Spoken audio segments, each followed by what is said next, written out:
नाजरीन, आपको मेरा सलाम पहुंचे। मैं हूं वाहिद नसीम और आप देख रहे हैं फोर्थ व्यू।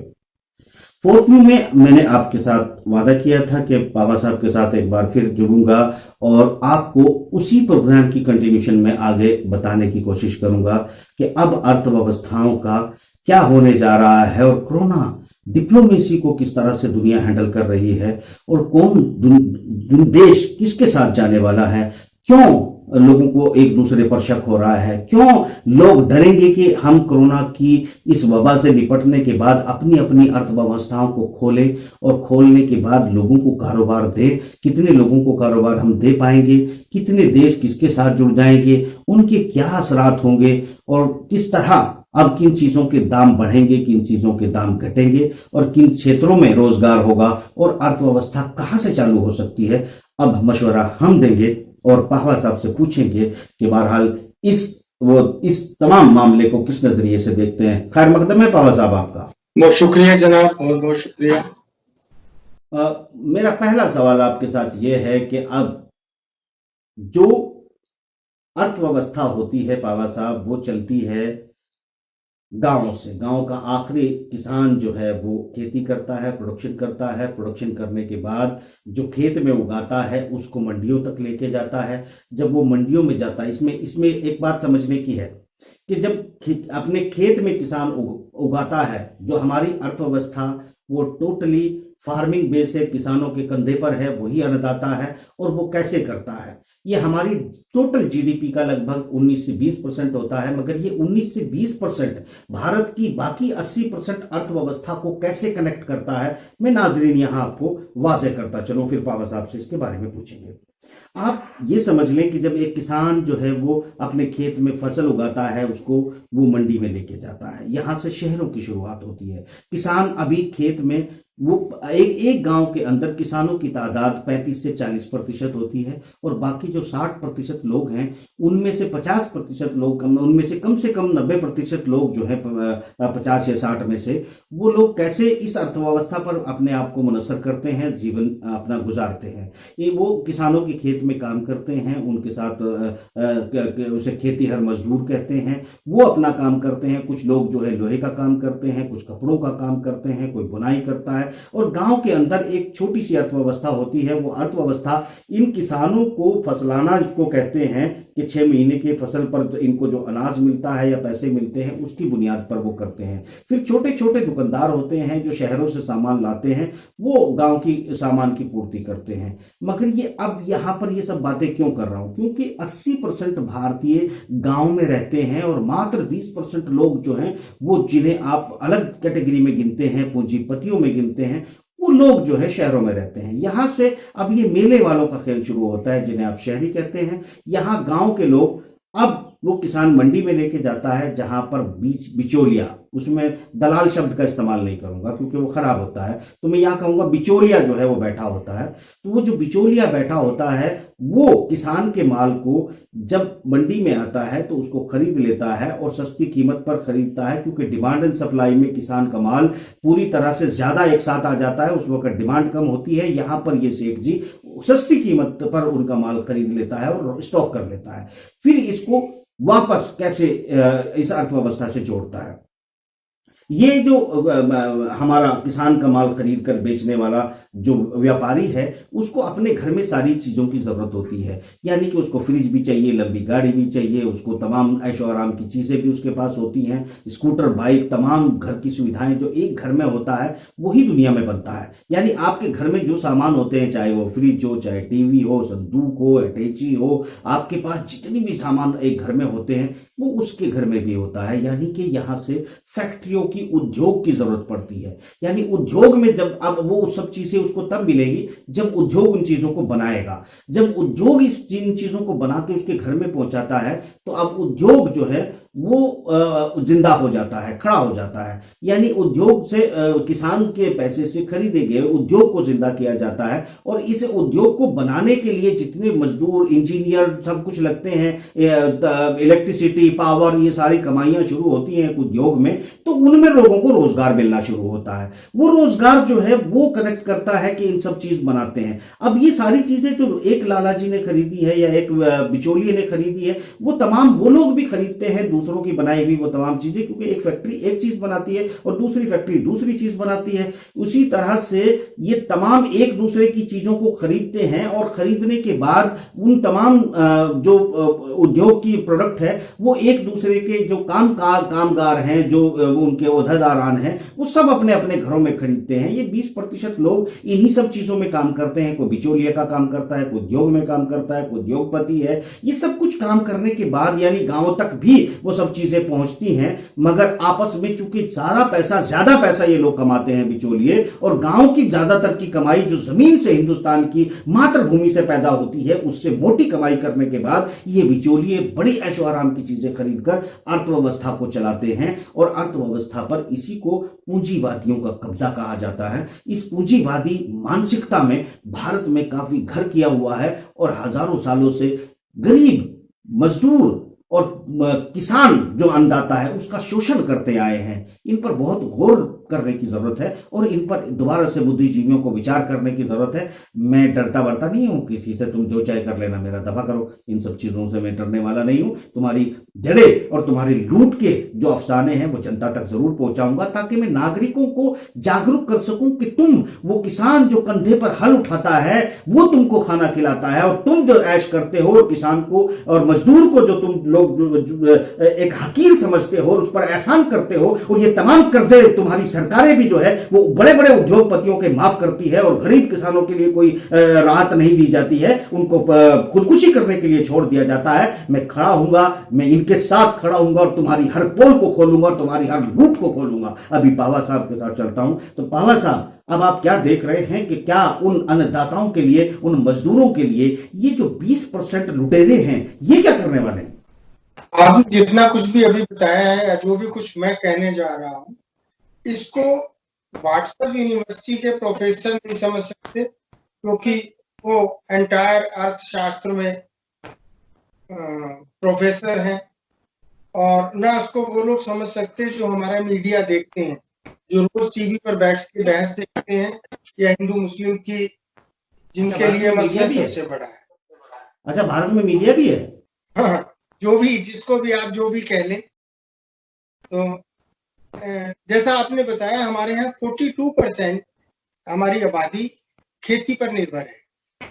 एक बहुत बड़ा फर्क है कि हम अमेरिका का ख्वाब देख रहे हैं, या हमें अमेरिका और इजराइल का ख्वाब दिखाया जा रहा है, लेकिन हमारी अपनी असलियत तो हम जानते हैं, और हमें अपने हिसाब से ही रहना भी चाहिए और चलना भी चाहिए। वही पुरानी बात कि घोड़ी को देख के मेंढकी ने टांग उठा दी कि मेरे नाल ठोक दे, या दूसरे का चेहरा लाल हो तो अपना थप्पड़ मार के नहीं किया जाता। अच्छा पावा साहब, माजरत के साथ में आपके इस घोड़ी तन्नाल की जो है थोड़ी सी वजाहत कर दूं नाजरीन के साथ में, आप क्या कहना चाहते हैं? क्योंकि आपको आदत है शॉर्ट में बात करने की, जुमले में बात कह देने की, तो आपके जुमले को थोड़ा सा मैं डिफाइन कर देता हूं।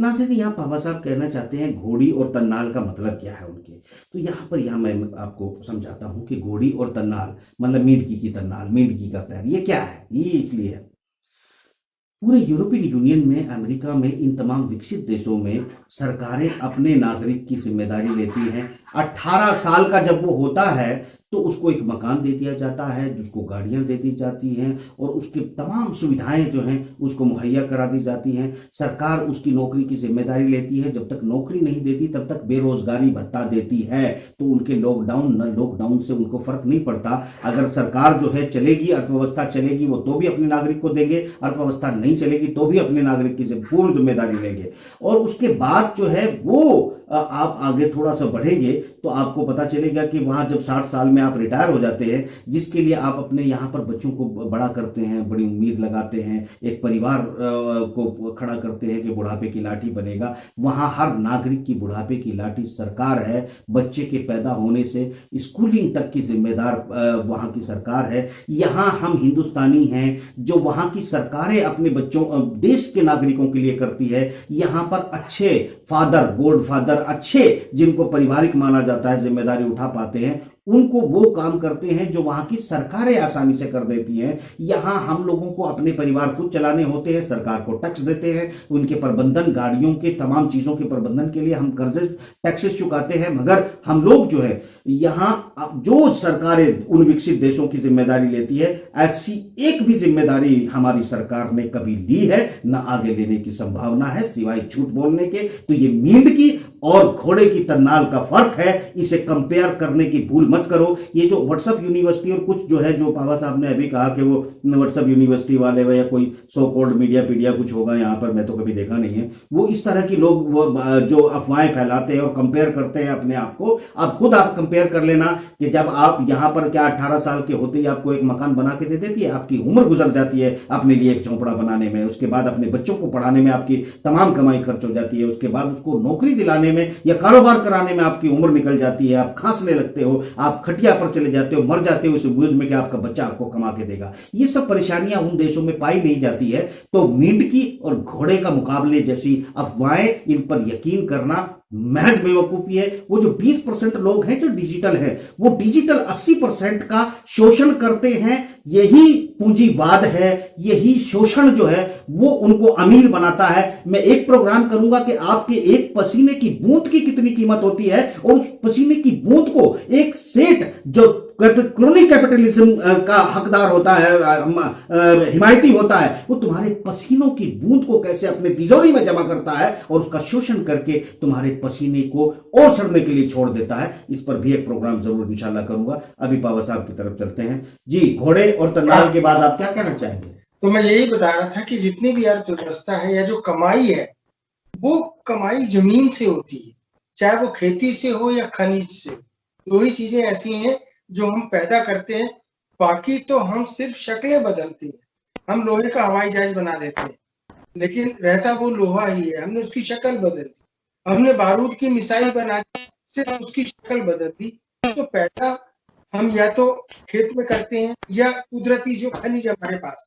अब खनिज में अभी तक तेल था जो गल्फ ममालिक के पास था, लेकिन वहां हमारी बेवकूफियों ने ये हालत कर दी कि वहां से वो लोग हमारे कामगारों को और कारीगरों को, मजदूरों को, जो पसीने से कमाई करके वहां दो पैसे कमाते थे, हिंदुस्तान को, अपने देश को विदेशी मुद्रा भेजते थे, वो विदेशी मुद्रा की जगह उन कामगारों को वापस भेजना शुरू कर दिया।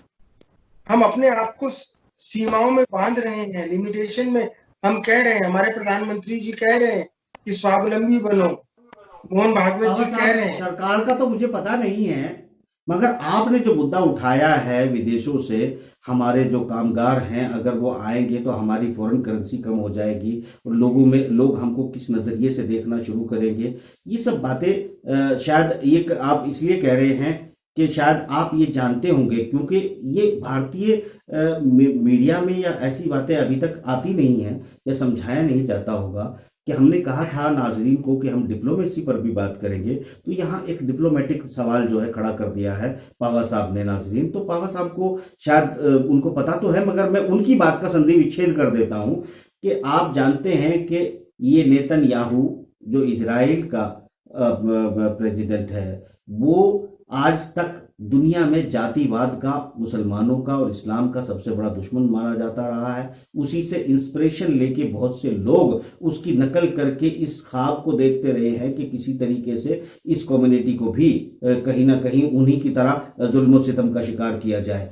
ऐसा है कि ये आप भूल गए हैं कि वो रमज़ान, शायद ये पहली बार है कि वो रमज़ान की मुबारकबाद तमाम अरब को दे रहा है, अरबियों को, मुसलमानों को दे रहा है। और ये वो अपना जो उस उसकी एक ख्वाब था या एजेंडा था उसको छोड़कर पलटते हुए नजर आ रहा है। आज ही की पोस्ट में आज यरूशलेम, उनका एक यरूशलेम पोस्ट नाम का एक अखबार है, वो अपने अखबार में लिखते हैं कि आने वाले दिन कैसे हो सकते हैं, इकोनॉमी कैसी हो सकती है और इससे जो अरब देश है वो आपस में बढ़ सकते हैं, जिससे इजराइल को खतरा हो सकता है। क्योंकि आज तक इजराइल एक तरफ लोगों को दिखावे के दांत दिखाता रहा, दूसरी तरफ अरब जगत से अपनी साठ गांठ के साथ में नाजरीन वो अपने अपने कारोबार को बढ़ाता रहा। आज की तारीख में ये खुद इजराइल की तरफ से मुसलमानों को मुबारकबाद देना, ट्रंप की तरफ से मुसलमानों को जो सब पाबंदियां लगा रहा था वो उनकी बात करना, अजान की बात करना, वेटिकन सिटी का अजहर यूनिवर्सिटी को बाकायदा मुबारकबाद देकर उसका फोटो शाये कर देना, ये सब वो बातें हैं कि आज तमाम दुनिया ये समझ रही है कि जो अर्थव्यवस्था है वो मुस्लिम जो देश हैं, जो अरबिक देश है, जो दूसरे अफ्रीकन में भी मुस्लिम देश हैं, इनकी अर्थव्यवस्थाओं के साथ मिलाकर चलेंगे तो अर्थव्यवस्था खड़ी होगी। क्योंकि WTO जिस तरफ इशारा कर रहा है कि नई अर्थनीति के साथ लोगों को आगे बढ़ना चाहिए, तो जहां जितने हाथ होंगे और जहां जितना खनिज होगा वहां पर उनकी अर्थव्यवस्थाएं अब बिल्ड करेंगी।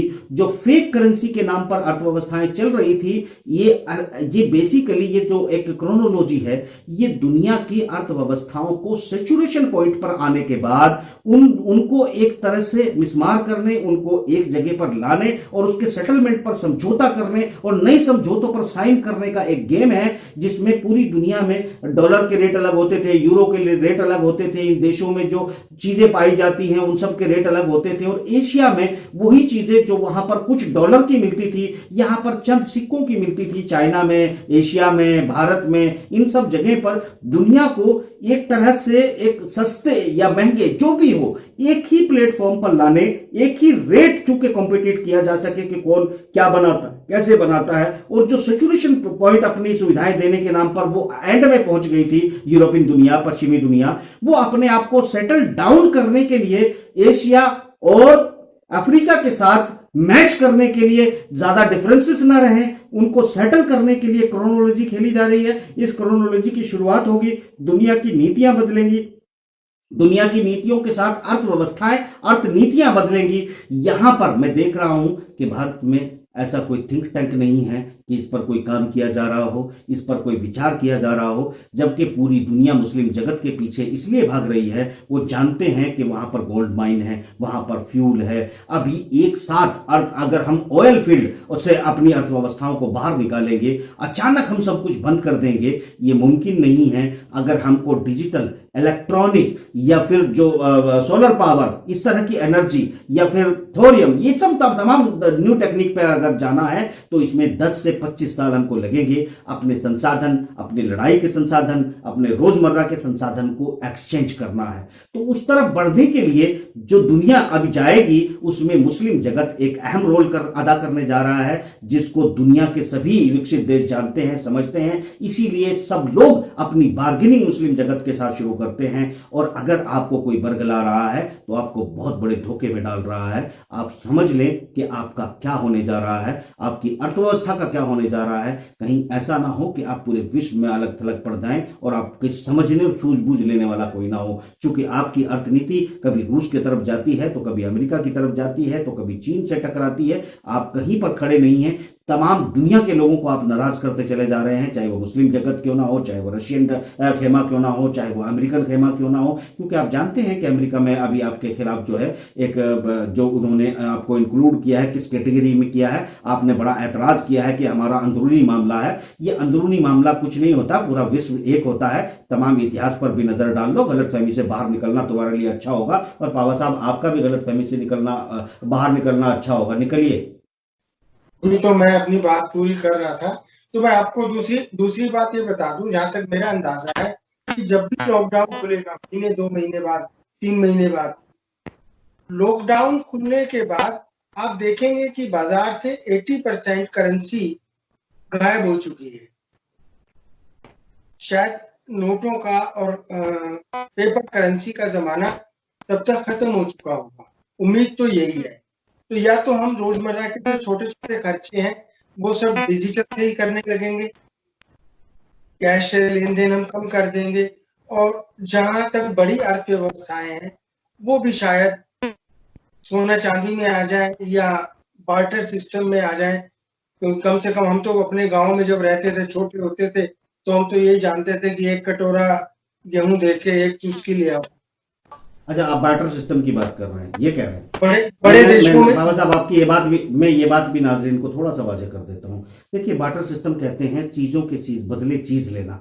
शायद बाबा साहब इस नजरिए को देख रहे हैं कि आने वाला जो हिंदुस्तान होगा, हो सकता है कि जिन्होंने सबको डिजिटल गुलाम बनाने के लिए, इंजेक्ट करने के लिए, डिजिटल रिमोट पे चलाने के लिए पूरे भारत को सपना देखा है, शायद वो पूरा होने नहीं जा रहा है। मेरा आकलन कहता है कि बाबा साहब सही कह रहे हैं कि हम लोग जो है कैश की तरफ बढ़ेंगे, मेटल की तरफ बढ़ेंगे, मवेशी या फिर अनाज या तमाम जो दूसरी पैदावारें हैं उनके फसलानों की ज्यादा कीमतें हो जाएंगी। और जो उद्योग इसलिए ज्यादा सर्वाइवल में नहीं देख पा रहा हूं क्यों नई शबबंदी में दुनिया के देश नई शबबंदी कर रहे हैं। नई शबबंदी में हमारे पास कच्चा माल किससे आता था, रॉ मटेरियल किससे आता था, प्लेटें किससे आती थी, किन के उद्योग हमारे यहाँ लगे हुए हैं, कौन और लगाएगा, कौन रोल बैक कर जाएगा, ये तमाम अभी भविष्य के गर्भ में छुपा है। ये बाहर आने वाला है, अर्थव्यवस्था वहां से शुरू नहीं होगी। अलबत्ता दुनिया जरूर हो सकता है कि बहुत सारी डिजिटल हो जाए, मगर कम से कम हिंदुस्तान, अफ्रीका और इस तरह जो बड़े सगीर जैसी अर्थव्यवस्थाएं हैं ये उल्टी बैकफायर करेगी और ये बजाय डिजिटल होने के कैश की तरफ बढ़ेगी। चूंकि धीरे धीरे इन तमाम डिजिटल फंडों से लैक ऑफ एजुकेशन और चूंकि आधुनिक नहीं है, देखिए यूरोप या पश्चिमी जगत की तरह हर इंसान की बचपन से लेके और मरने तक की गारंटी सरकार के पास नहीं है। इसलिए अपनी इनसिक्योरिटी में हम कैश की तरफ जाएंगे, मेटल की तरफ जाएंगे, बार्टर सिस्टम की तरफ जाएंगे और शायद ये आधुनिक दुनिया जो भारत अब आगे लेके चलेगा ये पूरी लगाम गांव के हाथ में होगी, अगर ये गांव मेरे साथ चले तो। जी पावा साहब। नहीं, अगर ये गांव देहात से चलती है, अगर हम पिरामिड सिस्टम से चलते हैं, नीचे से ऊपर की तरफ जाएं, तो शायद हम तरक्की भी करेंगे, हम बढ़ेंगे भी और हम मजबूत भी रहेंगे। यही गांधी जी की फिलॉसफी थी, ये गांधी का दर्शन, क्योंकि वो जानते थे, का भारत था। वो जानते थे कि भारत की स्थिति क्या है और भारत के हालात क्या है। अगर हम ये चाहते हैं कि हम पूरे भारत को एक राष्ट्र, एक भाषा, एक धर्म में बदल दें, तो ऐसा संभव नहीं है। ऐसा करने से क्या होगा कि जब रबड़ को बहुत ज्यादा खींचते हैं तो एक टेंशन के बाद वो टूट जाती है। जी बस पावा साहब, मैं आपको यही रोकूंगा। ये आपने एक लॉक पॉइंट दिया है कि रबड़ को ज्यादा खींचते हैं तो टूट जाती है, और गांधी का भारत गांव का भारत और एक भारत था। यहाँ हम अगर जो पावा साहब ने अभी कहा कि शायद कुछ ऐसे ख्वाब भी देखे जाते हैं कि ये जो एक भारत और एक धर्म और एक नेशन और एक सत्ता और एक राजा ऐसे भी चल रहा है। इस प्रोग्राम को हम यही खत्म करते हैं और इंशाल्लाह बहुत जल्द अगला प्रोग्राम लेके आपके साथ होंगे। खुदा हाफिज।